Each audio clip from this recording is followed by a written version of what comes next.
नमस्कार दोस्तों, मैं हूं अजय सियाराम तिवारी। कैसे हैं आप सब लोग? उम्मीद करता हूं कि बहुत अच्छे होंगे, कुशल मंगल होंगे। दोस्तों, आज का हमारा जो वीडियो है वो एक बहुत बड़े उद्योगपति के बारे में है, जो कि भारत के दूसरे सबसे बड़े उद्योगपति हैं और उनका नाम है गौतम अडानी। अगर आप लोगों ने खबरें सुनी होंगी, न्यूज़ सुना होगा, तो आप लोगों को पता ही होगा कि उनके ऊपर अभी चार्जेस लगाए गए हैं रिश्वतखोरी के, कि उन्होंने आंध्र प्रदेश और उड़ीसा के राज्यों में किसी ऑफिशियल गवर्नमेंट आदमी के थ्रू डील की है कि $250 मिलियन रिश्वत के तौर पे देंगे और अपना सोलर सिस्टम उनको बेचेंगे, जो कि शायद फॉरेन से बन के आएगा, या बैटरीज वगैरह जो भी ईवी बैटरीज वगैरह वो सारी चीज़ें फैसिलिटी उसमें अवेलेबल रहेंगी। तो अब ये जो चार्जेस लगाए गए हैं, अभी तक ये प्रूफ हुआ नहीं है कि क्या वाकई ऐसा हुआ है। लेकिन हमारी जो इंडियन न्यूज एजेंसीज हैं, देखिए फॉरेन का तो छोड़ दीजिए कि ये वही गोरे लोग हैं जो हमारे देश को गुलाम बना के बैठे थे एक टाइम पे, हमारे देशवासियों को भी गुलाम बना के बैठे थे।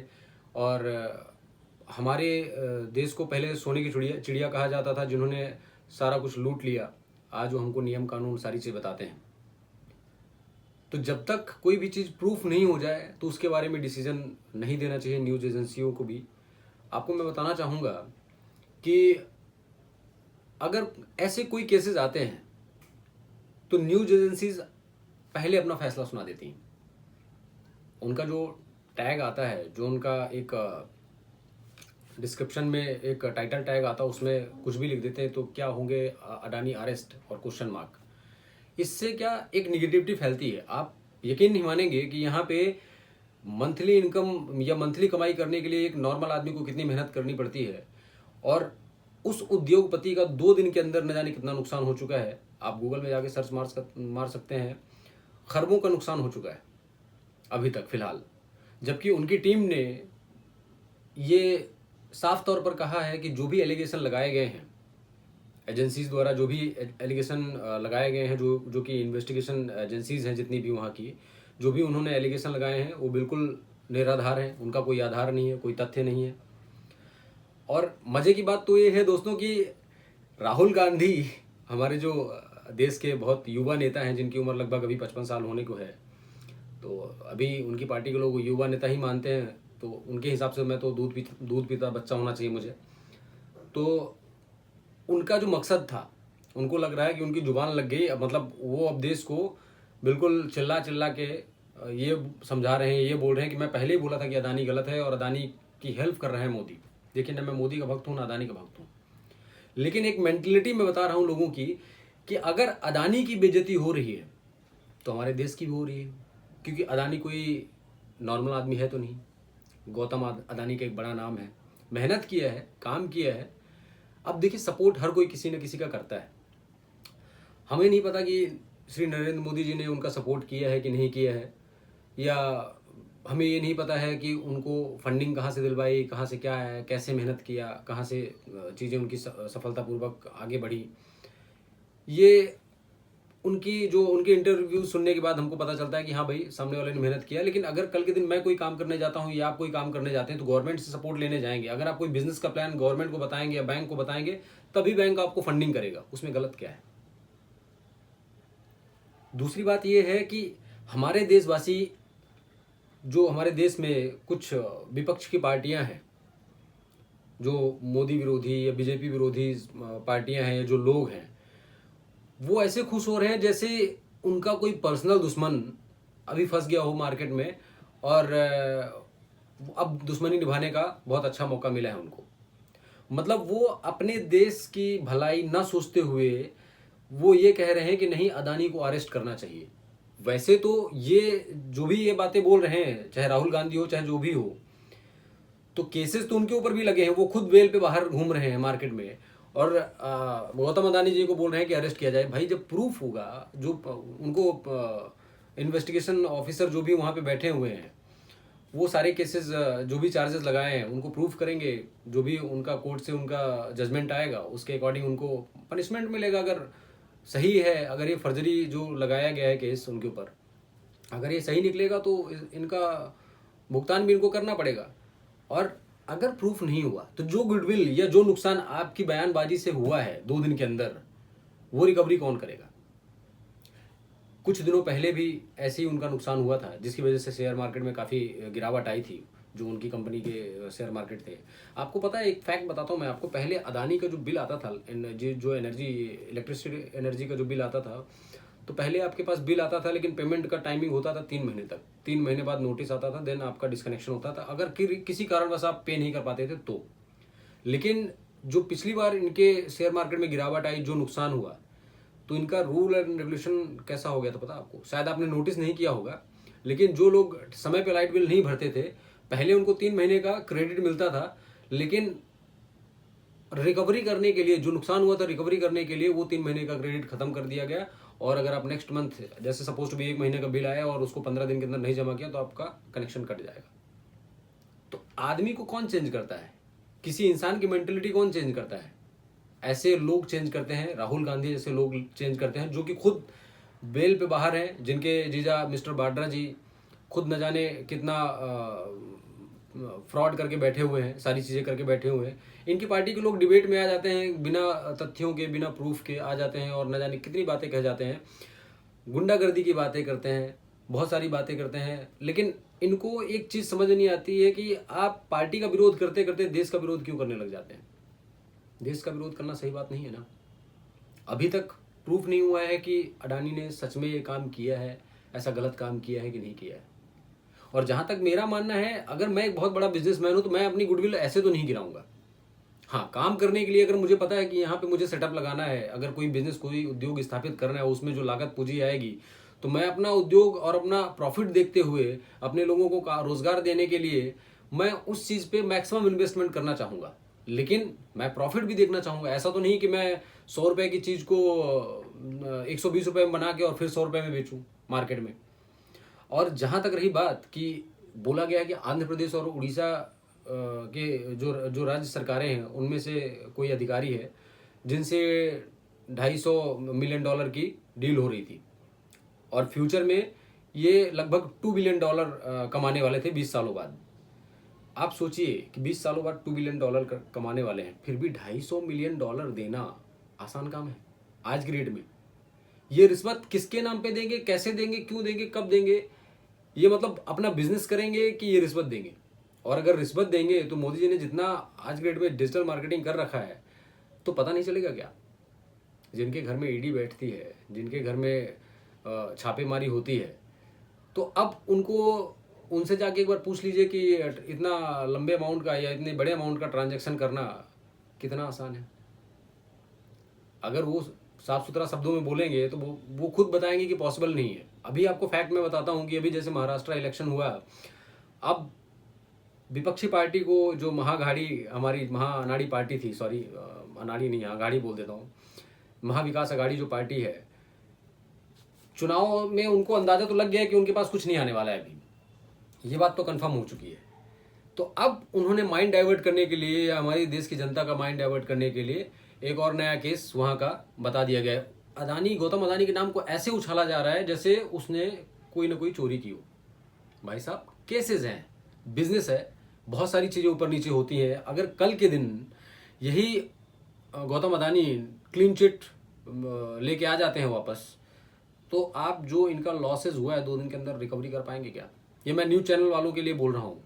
देखिए, उसी अदानी का आप लोग इलेक्ट्रिसिटी यूज़ कर रहे हैं, अगर सर्विसेज दे रहा है तो पैसा ले रहा है। कोई बिजनेसमैन होगा, मैं सर्विसेज दे रहा हूँ तो मैं पैसे लेता हूँ, मेरी भी कंपनी है, मैं भी वो चलाता हूँ, तो मेरे पास भी एम्प्लॉयज़ हैं, मेरे पास भी लोग हैं। तो अगर वो अपनी सर्विसेज दे रहे हैं, मेरे पास 10 घंटे काम कर रहे हैं अगर मेरे ऑफिस में बैठ के, तो मैं उस चीज़ का पैसा दे रहा हूँ।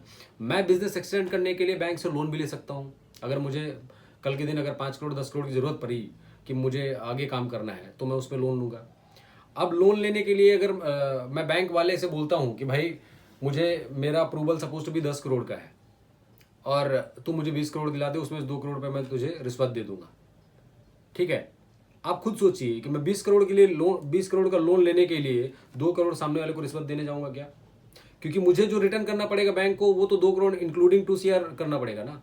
तो कोई भी आदमी इतना बेवकूफ़ नहीं होता है, कोई बिजनेसमैन इतना बड़ा बेवकूफ़ नहीं होता है।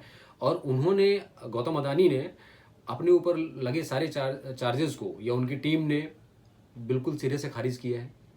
तो इन्वेस्टिगेशन का वेट करिए, उसका लाइव प्रोसेस आपको दिख जाएगा। इसके बाद आप क्लेम करिए। किसी बंदे की गुडविल को इतना मत गिराइए, क्योंकि देखिए आप जीवन में जो हमारे न्यूज़ चैनल वाले हैं क्या करते हैं, अपनी गुडविल बटोरने के लिए आज न्यूज़ चलाएंगे, एक हफ्ते बाद यही न्यूज़ गायब हो जाएगी, किसी का कोई रिजल्ट नहीं होगा, लेकिन टीआरपी आज मिल रही है, पहले इलेक्शन में मिल रही थी। अभी यही चीज़ मैं आपको एक बार बताऊं, जैसे अभी 2 दिन में, अभी 20 को 20 तारीख को हमारा इलेक्शन हुआ, तो 20 तारीख को सिर्फ इलेक्शन की चीज़ें चल रही थी। 2 दिन में अभी सिर्फ अडानी चलेगा। कल अभी जो नेक्स्ट आने वाले में या जैसे ही अपना रिजल्ट आएगा इलेक्शन का, तो अडानी थोड़ी देर के लिए या दिन भर के लिए साइलेंट हो जाएगा, अडानी का मैटर क्लोज कर दिया जाएगा, फिर दूसरे दिन उठाया जाएगा। तो मैं आपको ये बताना चाहूँगा कि सुनी सुनाई बातों पे मत जाइए, किसी को जज करने की ज़रूरत नहीं है। पहले तथ्यों को जानिए, रिजल्ट्स को जानिए। मैं कुछ फैक्ट आपको शेयर करूँगा, इसमें जो लिखा गया है, जो अभी न्यूज़ साइट पे या जो डॉक्यूमेंट हैं अडानी के केसेस के बारे में, अभी तक वो प्रूवन नहीं है, अभी तक उनको कोई जजमेंट नहीं है। और हमारे देश के जो नेता, युवा नेता जिनको कहा जाता है राहुल गांधी जी, वो तो डायरेक्ट यही बोल रहे भाई अरेस्ट करो। उनका बस चलता तो वो तो सीधा फांसी की सजा सुनवाते या तो सीधा बोलते शूट एट साइड करो। उन्होंने करप्शन किया है, अपने करप्शन, अपनी चीज़ों के, अपने गवर्नमेंट, अपने राज्य, जब उनकी गवर्नमेंट थी तब के करप्शन वो भूल जाएंगे, लेकिन अभी का करप्शन उनको बिल्कुल भी हजम नहीं हो रहा है, क्योंकि वो करप्शन सिर्फ अपने दिमाग में बिठा के रखे हैं, सामने वाले की मेंटेलिटी नहीं देख रहे हैं कि करप्शन है कि नहीं है। आप समझिए इस बात को कि आदमी, नुकसान कहीं और से होता है, भरपाई कहीं और से होता है। बोलते हैं ना कि कहीं पे निगाहें कहीं पे निशाना। अब उनकी निगाहें अडानी के थ्रू, निगाहें अडानी पे है और निशाना कहाँ पे है, मोदी जी पे है। हमारे देश के प्राइम मिनिस्टर हैं, वैसे भी उनको न जाने क्या क्या बोल चुके हैं वो। कभी चोर बोलते हैं, कभी चौकीदार बोलते हैं, कभी चाय वाला बोलते हैं। और इनके ग्रुप में इनकी मेंटलिटी जो, मैं देखिए अभी खुल के मैं जो कांग्रेस पार्टी है इसके फेवर में कभी भी नहीं आया। मैं क्यों नहीं आया कि इनकी सोच ना बड़ी अजीबोगरीब है। जिस हिसाब से इनके संस्कार हैं, जिस हिसाब से इनकी बोलने के तौर तरीके हैं, आपने कभी किसी को भड़काऊ बयानबाजी करते हुए, भले ही आप बहुत सारे पॉलिटिशियन हैं जो स्टेज पे जाते हैं न जाने क्या क्या बोलने लग जाते हैं, लेकिन जब राहुल गांधी ने एक टाइम पे बोला था कि मोदी जी को तो डंडे से मारा जाएगा, डंडे पड़ेंगे मोदी जी को, उन्होंने उस टाइम पे लोकसभा में क्या कहा था कि मैं सूर्य नमस्कार कर रहा हूँ ताकि हमारी पीठ मजबूत हो जाए। उसका उलट जवाब नहीं दिया उन्होंने। अभी भी जो नारा लगा था कि एक रहेंगे तो नेक रहेंगे, एक रहेंगे तो सेफ रहेंगे, क्या गलत था उसमें? सबके लिए था, हिंदुओं के लिए था, मुस्लिम भाई के लिए था, सब लोगों के लिए था वो चीज़ कि अगर शांति से रहेंगे, प्यार मोहब्बत से रहेंगे, सब एकता में, अनेकता में एकता जो दिखती है हमारे हिंदुस्तान में, हमारे भारत देश में, उसमें गलत क्या बोला गया? और जो भड़काने वाले लोग हैं, जिनका कोई काम धंधा नहीं बचा है, जिनके पास कोई करियर नहीं है, जिनको अभी भी लगता है कि वो युवा हैं, अभी भी 55-60 साल के लोग अपने आप को युवा बोलते हैं, कन्हैया कुमार जैसे लोग, जिनको नॉलेज जीरो मात्र का है बिल्कुल, अभी भी फ्री ऑफ कॉस्ट सब्सिडी लेकर पढ़ाई लिखाई कर रहे हैं। पढ़ाई लिखाई क्या कर रहे हैं? नेतागिरी कर रहे हैं। तो ऐसे लोगों की बातों में आने की कोई ज़रूरत नहीं है।